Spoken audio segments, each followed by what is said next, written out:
जगत अवलोकन न्यूज। तो 6.5 लाख भी को जारी किया, वो भी आज से 6 महीने पहले 7 महीने पहले 6.5 लाख भी जाए, तो टोटल 18.5 लाख की सांसद निधि जो है उसमें इतना 6.5 नहीं 6,20,000 तो ये अपना जारी किया। तो कहने का अर्थ ये है कि इससे ज़्यादा दुर्भाग्य नहीं हो सकता जो यहाँ पे हुआ, मगर सरकार ये सोच रही है कि आवाज़ कुचल दी जाएगी, इतना बड़ा अन्याय हो गया और उसको भूल के आगे बढ़ जाएगी सरकार को इस अन्याय की आवाज़ भूलने नहीं देंगे हम। जब तक न्याय नहीं होगा, उन दोनों परिवारों के साथ न्याय नहीं होगा, जब तक जिम्मेदार अधिकारियों पे कार्रवाई नहीं होगी और जब तक ये जो खेल ढांचा हमारे समय तैयार किया गया था, उस खेल ढांचे को दुरुस्त करने के लिए बजट सरकार की ओर से जारी नहीं किया जाएगा। तो ये आज ये मुद्दा है। सांसद जी, एक जो राजीव गांधी खेल स्टेडियम है उसकी जर्जर हालत है, खतरा जी ने वहाँ का दौरा किया, क्या आपकी निधि से कोई ऐसा पैसा गया हो जो इन्होंने खर्च ना किया हो? देखिए, आप जानते हैं कि जहाँ तक मेरी निधि है, मैं इस बात के लिए धन्यवाद करता हूँ कि देश में हमेशा पहले 5 सांसदों में सबसे पहले यूटिलाइज होके एक एक गांव में जहाँ जहाँ सबसे ज़्यादा ज़रूरत हो, एक एक शहर में, शहर की सारी मैंने आपके समक्ष रखी थी कि हर शहर की धर्मशाला में, हर उसमें, तो जहाँ भी आवश्यकता। मगर सांसद निधि कितनी? राजीव गांधी खेल स्टेडियम जब बना था तो राजीव गांधी खेल स्टेडियम कई सौ करोड़ की लागत से तैयार किया गया, 112 एकड़ में राष्ट्रीय स्तर का स्टेडियम। तो आप अंदाजा लगाएं कि आज हालात ये हो गए हैं कि 50 लाख करोड़ राष्ट्रीय बजट, 5 लाख करोड़ अलग अलग, उनके से प्रश्न की बजाय 5 करोड़ जो सांसद निधि, और वो भी जो बार बार दे रहे हैं लेकिन खर्च नहीं कर रहे विपक्ष से। आप और एक और मैं बताऊं इसमें बात, एक चीज़ और, इसमें राजीव गांधी स्टेडियम पे बात आई, क्योंकि राष्ट्रीय स्तर का प्रोजेक्ट था राजीव गांधी स्टेडियम। भारत सरकार का खेल बजट 3,500 करोड़, 3,500 करोड़। भारत सरकार के खेल बजट में देश में सबसे ज़्यादा मेडल जीतने वाले हरियाणा को देश में सबसे कम बजट मिला, 80 करोड़। और मैंने ये बात संसद में उठाई, एक बात मैंने ही उठाई जब मैं लड़ रहा था राजीव गांधी खेल स्टेडियम के लिए संसद में। आप लोग देख रहे होंगे कवरेज कितनी दी उस टाइम आपने, मुझे पता नहीं, मगर सरकार खेलो इंडिया का धूमधाम मना रही थी और मैं कह रहा था 3,500 करोड़ में गुजरात को मिल गया 600 करोड़, जिसके राष्ट्रीय खेलों में गुजरात का 25वां नंबर आया 28 राज्यों में, 680 करोड़। और हरियाणा को जो नंबर 1 पे आया मिला 80 करोड़। ये कौन सा देश हित छुपा था इसमें? तब जब मैंने आवाज़ उठाई थी, मुझे विश्वास है आप लोग भी उसको उठा रहे थे, सबने देखा, तब आपने देखा, वो वायरल हुआ था उस समय। तो उस बात को हाँ उस समय मैंने उठाई थी, हर पॉइंट पे मैंने उस बात को उठाया कि ये अन्याय हो रहा है, ये इतना बड़ा अन्याय स्वीकार नहीं है, तो बड़ा अन्याय है। और उसके ऊपर अब आपने देखा कॉमनवेल्थ खेल, गुजरात एक देशभक्त होने के नाते मुझे इस बात का गौरव है और खुशी है कि कॉमनवेल्थ खेलों की मेजबानी के लिए मेजबान देश के रूप में भारत वर्ष को चयनित किया गया। लेकिन भारत में हो बड़ी खुशी की बात है, लेकिन केंद्र की भाजपा सरकार ने भारत में कॉमनवेल्थ खेलों को कराने के लिए गुजरात को जो चुना है, जिसमें लाखों करोड़ रुपए गुजरात में खर्च किए जाएंगे और जिसके लिए हरियाणा के तमाम भाजपा के नेता और हरियाणा की सरकार के पदाधिकारी, मुख्यमंत्री, मंत्री, सभी लोगों ने बधाई दी है कि गुजरात वासियों को बधाई और ये बड़ा अच्छा किया कराया। उस फैसले से मैं सहमत नहीं हूँ और मैंने पहले भी ये आवाज़ उठाई थी। कॉमनवेल्थ खेलों की जो बिड है उसमें हरियाणा के कुछ शहरों को जोड़ा जाए, क्योंकि लाखों करोड़ का बजट है। यहाँ पर अगर आप उसका इन्वेस्ट करेंगे तो आने वाले समय में हमारे खिलाड़ियों को अगर अच्छी फैसिलिटी मिलेगी तो देश के लिए और मेडल अर्जित करेंगे हमारे खिलाड़ी। मगर उस बात को अनसुना किया गया, ये भी मैंने उठाई थी संसद में बात, मगर अनसुना किया गया। आज भी मैं सरकार से कहना चाहता हूं कि हरियाणा की कुछ सिटीज़ को लिया जाए और हरियाणा सरकार और भाजपा के जो लोग हैं वो सकारात्मक रवैया अपनाते हुए हरियाणा की पैरवी करें।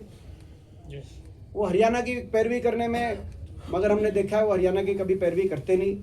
जब सर इसी पे शिक्षा गांव के या ग्रामीण क्षेत्र के लगा लो एमपी साहब, इसी पे शिक्षा मंत्री का बयान आया है। उस पे घटना दोनों दुर्भाग्यपूर्ण है, लेकिन इस पे 2 बयान आए। इसी पे शिक्षा मंत्री का बयान आया है, महज इसको एक घटना बताया है। उन्होंने कहा कि घटना घट जाती है, उसके बाद ही हादसे होंगे तभी कोई कदम उठाए जाएंगे। दूसरा बयान आया है पूर्व मंत्री का, उन्होंने कहा ये कांग्रेस राज में लगाता मेट्रो साहब का। विचित्र बयान है दोनों। देखो आप खुद इस बात का जो है भाई, ये जो बयान आ रहे हैं इन बयानों को लोग भी देख रहे हैं।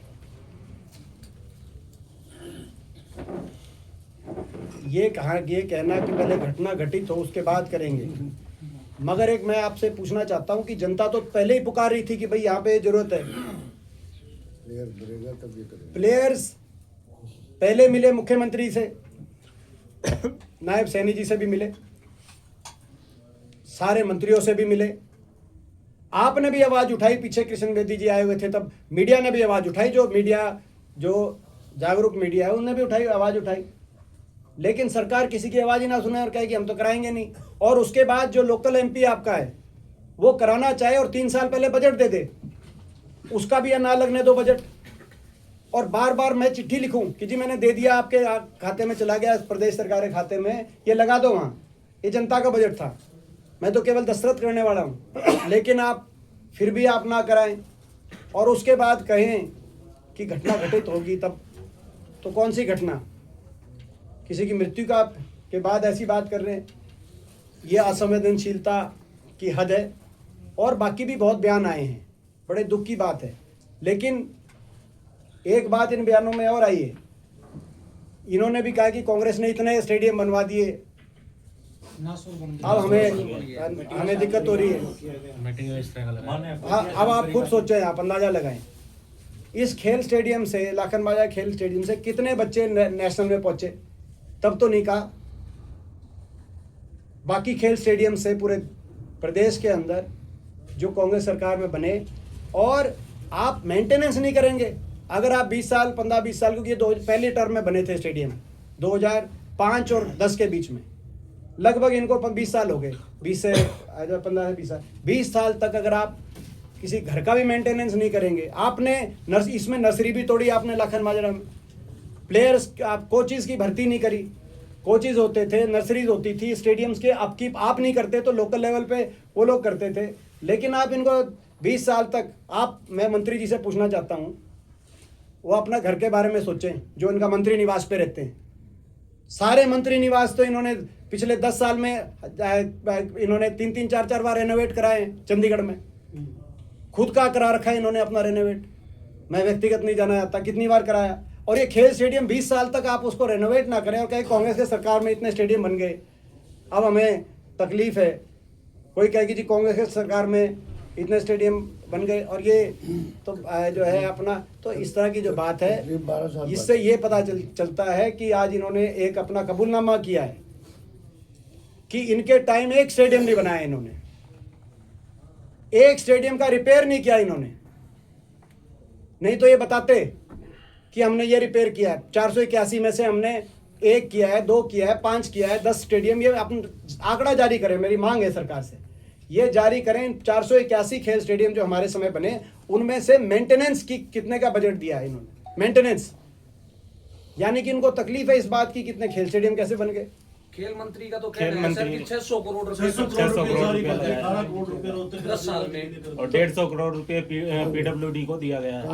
वो आप खुद अंदाजा लगाओ। यहाँ लाखन बाजार के बास्केटबॉल स्टेडियम के लिए 18.5 लाख रुपए की मेरी ग्रांट लगाने के लिए 3 चिट्ठी भारत सरकार को मैं लिख रहा हूँ, फिर भी नहीं लिखी जा रही। और यहाँ ये कहाँ गया, और ये इसका ब्यौरा दें। ये जो कह रहे हैं इसका ब्यौरा दें। ये आयोजनों में मैनेजमेंट की सरकार है। इवेंट कराने में जो ये इवेंट कराते हैं, सांसद खेल, अंबाला के अंदर सांसद खेल करा रहे हैं, क्योंकि ऊपर से आया हुआ है कि सांसद खेल कराओ इवेंट। मोदी जी की फोटो लगा के अंबाला में सांसद खेल करा रहे हैं और वरुण मुलाना जी को नहीं बुलाया हुआ, जो वहां से सांसद हैं, लोकल सांसद। ये अभी इसी हफ्ते की बता रहा हूं मैं, ये इस वीक की। तो ये जो गए हैं सारे, और इवेंट में मेरा ये मानना है सबसे ज्यादा बड़ा भ्रष्टाचार कहीं होता है तो वो पैसा इवेंट में, इवेंट के नाम से आप हजारों करोड़ रुपया डकार जाओ, भाई इवेंट में इतने कराए। क्या गीता जयंती मनाई जा रही, गुत्सम उत्सव बनाया जा रहा है, ये भी एक इवेंट की तरह ये तो बनाया जा रहा है। देखो, ये सरकार का एक मॉडल है, इवेंट और मैनेजमेंट, और इवेंट मैनेजमेंट, और फिर इलेक्शन मैनेजमेंट। ये मैनेजमेंट है। जन भावनाओं को अर्जित करके तो ये सरकार बनाने में विश्वास रखते नहीं।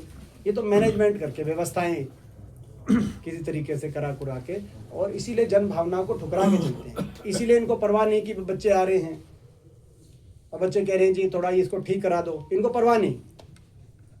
और ये बड़ा प्रजातंत्र के लिए ये अच्छे संकेत नहीं है जब जनता की बात को यूं अनसुना किया जाए।